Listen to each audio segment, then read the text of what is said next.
না।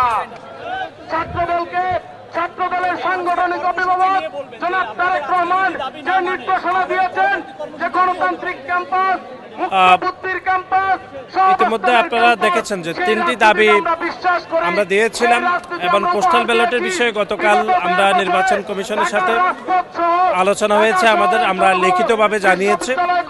সেটার বিষয়ে ওনারা যেটি বলেছেন যে এইটা অনিয়ম হয়েছে, এটা ওনারা বলেছেন, কিন্তু সুনির্দিষ্টভাবে বলতে পারেনি যে কেন জামাত এবং শিবিরদের বিভিন্ন লোকজনের বাড়িতে কিভাবে পোস্টাল ব্যালট পাওয়া গিয়েছে। সে বিষয়ে একদম সুনির্দিষ্টভাবে নির্বাচন কমিশন কোনো ব্যাখ্যা দিতে পারেনি, কিন্তু তারা বলেছেন যে এরকম অনিয়ম আর ভবিষ্যতে হবে না।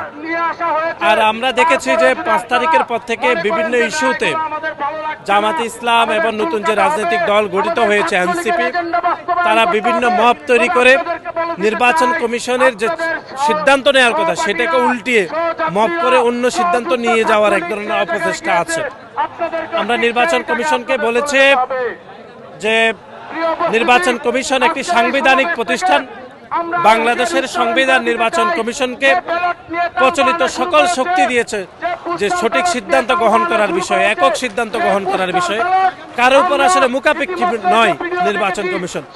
তারপরেও কেন নির্বাচন কমিশন এই যে মবকারী উচ্ছৃঙ্খল কিছু রাজনৈতিক কর্মীর উস্কানিতে কেন পা দিবে সে বিষয়ে আমাদের বোধগম্য নয়। এটি আমরা নির্বাচন কমিশনকে জানিয়েছি। তারা বলেছেন যে তারা এই সকল বিষয়ে সতর্ক থাকবেন। আর ছাত্র সংসদ নির্বাচনের বিষয়ে আমরা জানিয়েছি, তারা বলেছেন এটি তারা দেখবে, আলাপ আলোচনা করে তারা সিদ্ধান্ত নেবে। এই তিনটি দাবি যতক্ষণ পর্যন্ত না মানা হবে ততক্ষণ পর্যন্ত বাংলাদেশ জাতীয়তাবাদী ছাত্রদল নির্বাচন কমিশনের সামনে এই ঘেরাও কর্মসূচি শক্তভাবে পালন করবে। এটি আমাদের নেতাকর্মীদের প্রতি আমাদের নির্দেশনা রয়েছে। এটিতে কোনো বাধা নয়। আপনি জানেন যে নির্বাচন কমিশন স্বপ্রণোদিত হয়ে শাহজালাল বিজ্ঞান প্রযুক্তি বিশ্ববিদ্যালয় ছাত্র সংসদ নির্বাচন বন্ধ করেছে। আমাদের দিক থেকে তো কোনো অ্যাপ্লিকেশন আমরা করিনি, যেহেতু ন্যাশনাল ইলেকশনের শিডিউল হলে সাধারণত এটাই এক ধরনের রেওয়াজ যে অন্য সকল নির্বাচন, শুধু ছাত্র সংসদ, ব্যবসায়ী, বণিক, সাংবাদিক সকল নির্বাচন বন্ধ হয়ে যায়।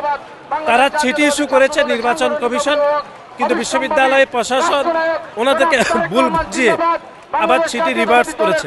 আমরা সেই বিষয়টি অ্যাড্রেস করেছি নির্বাচন কমিশনকে যে পর্যাপ্ত সময় দেওয়া হয়নি, আগের চিঠির কারণে প্রচার প্রচারণা হয়নি, সেজন্য সিদ্ধান্তটি পুনর্বিবেচনার আমরা আহ্বান জানিয়েছি।